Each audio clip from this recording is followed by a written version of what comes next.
I've used the simplest method of patchwork here to try to make the feather. And again, I just really find this the simplest way to kind of get a patchwork base. You can really make anything out of a rectangle or a square. So for beginners, it's a great way to do a patchwork without worrying too much about detail. So these are, you know, just using that basic rectangle type of arrangement, which is really something like this. And it's really so simple. Oftentimes I just number them so that I know which piece I'm going to pick up when and sew to the next one. So really, if you just start out like this, you've really just got basic pieces. And a lot of times, I know you've probably watched the video, but a lot of times I just cut the pieces apart and kind of keep them in order. And then all I'll do is lay each piece on the fabric that I want, you know, knowing that this is the actual focus pattern piece, and these are the background. And just cut out just a little bit of seam allowance around each one and place the pieces back in place. And then I just pick them up and sew them together until I've got, you know, one section which creates the band, which is what you see here. And then just sew the top and the bottom on, either by hand or by machine. I've already got a backing on these. So it's like just so simple. I mean, you could make a tree out of this. You could make a lot of things out of this arrangement. And what I do after that is I just sort of go in with a pen and add the little details that I want that would fill it out and make it into something. And when you're working small like this, the best way to do that is with stitch. I've already started to fill in here, and I'll probably embroider the tip. Although if you're comfortable with applique or something, you could actually put a little piece of fabric in there.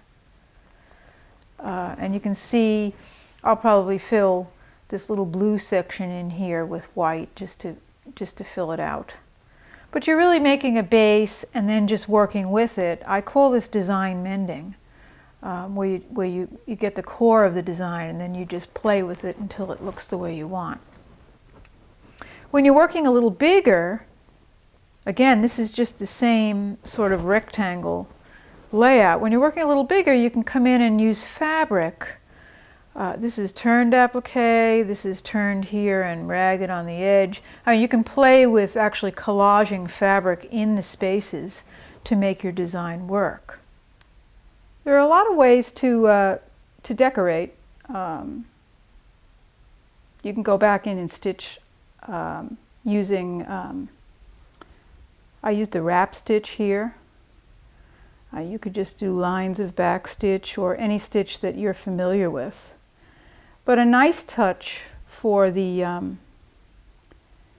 shaft, since this is large, is to use what I call a double running stitch. And I've actually renamed this the magic stitch. I've got 4 strands of embroidery floss here. You can go up as thick as you want. And what I do is a really thick, basic running stitch. And you don't want to pull too tight. I usually work this stitch using 2 needles at the same time, threaded with different colors. But you can get a start here. And then what you do is you come back in.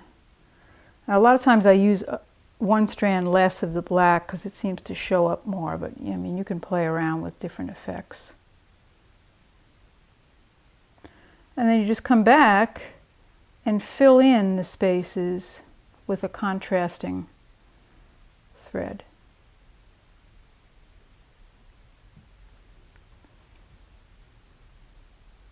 Now, I don't use a hoop because I'm pretty good at keeping the tension straight. A lot of times you can also use your fingers as a hoop. You can just spread the cloth and use another finger underneath. Oops. But you get the idea. You get a nice back and forth kind of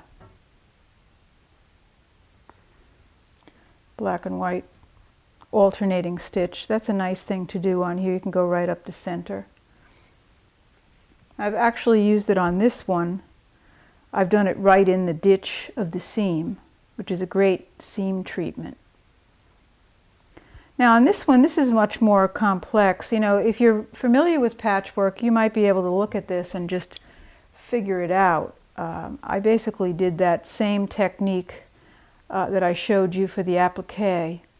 And in this case, the stripe was different on both sides, weave-wise. So when I flipped it, I got a nice kind of a shadow effect. And I just cut the shape out, but I really used an arrangement something like this. And in this case, this section here becomes a band. I mean, you're going to, let me show you. You can actually work around a shape that you've created. And I'm not using a straight edge here.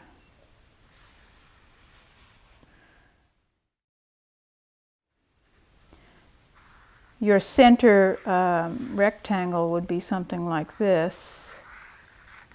And then what you'd need to do is you'd need to add these little triangles.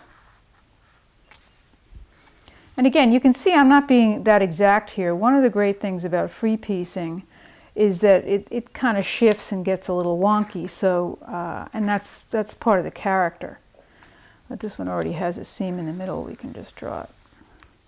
So what you would do is you would cut these little pieces out and fold them down and seam them. And you've got this band, and then you're going to end up with your rectangle, and then you can go back and add your sides, and then your top and your bottom. But I mean, you don't really need to get that intricate. You can, if you like patchwork a lot and you're familiar with it, you can go pretty far. But I think in general, you know, this method can work if you just want to stitch. And if you want to work a little bigger, you can do some applique. And you can play with these. I really think that they might be interesting, you know, even to put together in some sort of a panel. I was thinking maybe even using the, as a border around some of the other little feathers, but we'll see.